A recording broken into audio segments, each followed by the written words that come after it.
In 1998, a strange detective film quietly walked into theaters and just as quietly walked out. Critics called it confusing, audiences didn't understand it, and the box office numbers told one thing: failure. And yet today, that same film is considered one of the greatest cult classics of all times.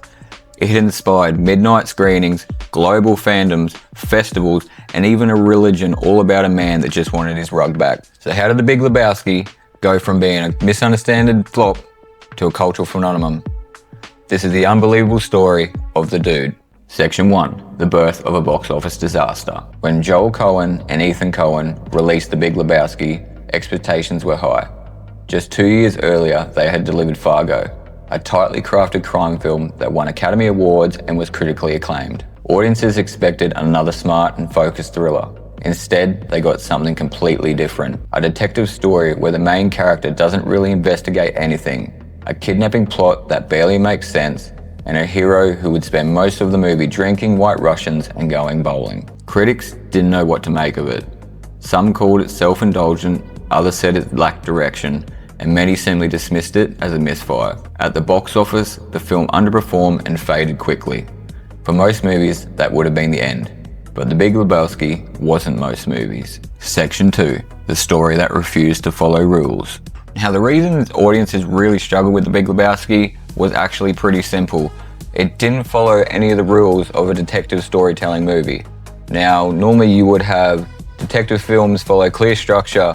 You introduce the mystery, the detective follows the clues, and then the case is solved, and that is it. And The Big Lebowski didn't follow any of these rules at all. It was realistically a guy looking for, a little bit of revenge about his rug, and in the process gets involved in a kidnapping that didn't really work out. He didn't really get any looking into the kidnapping at all. He just pretty much chilled back and he was a dude.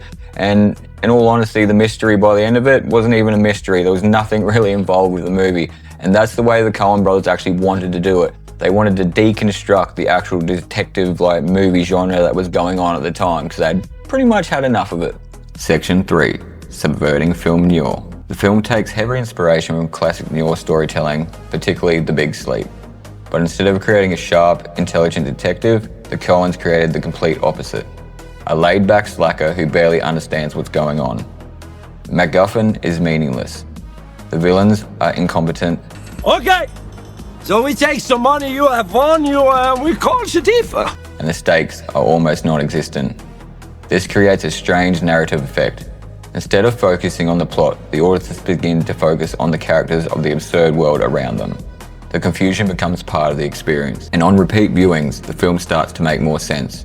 Not because the story changes, but because the audience stop expecting traditional structure.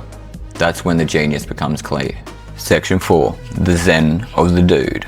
Now, at the center of all this, we have Jeff Bridges delivering one of the most iconic performances I feel in movie history. The dude feels real. It was effortless, it was natural, and it was actually based on a real person called Jeff Dowd.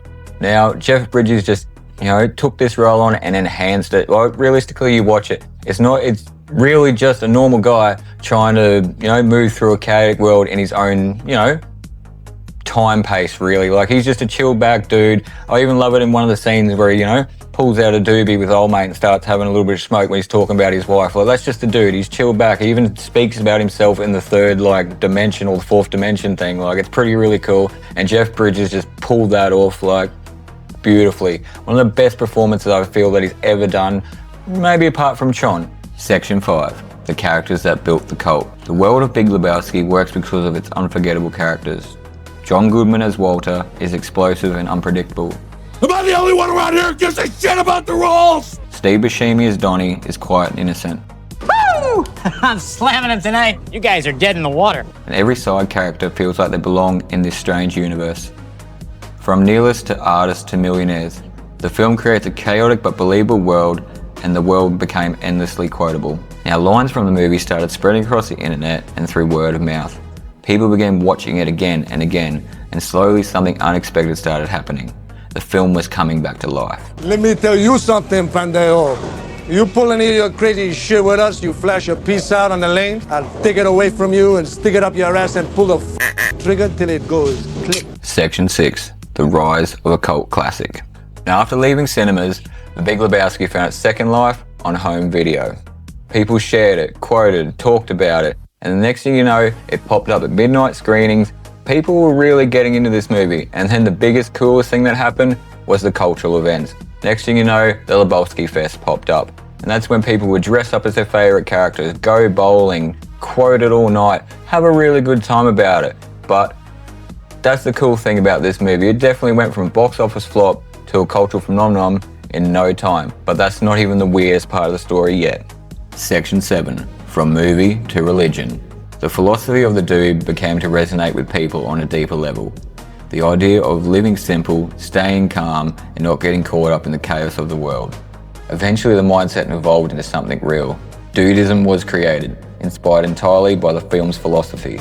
Today, hundreds of thousands of people around the world identify with this lifestyle, all inspired by a fictional character in a bathrobe.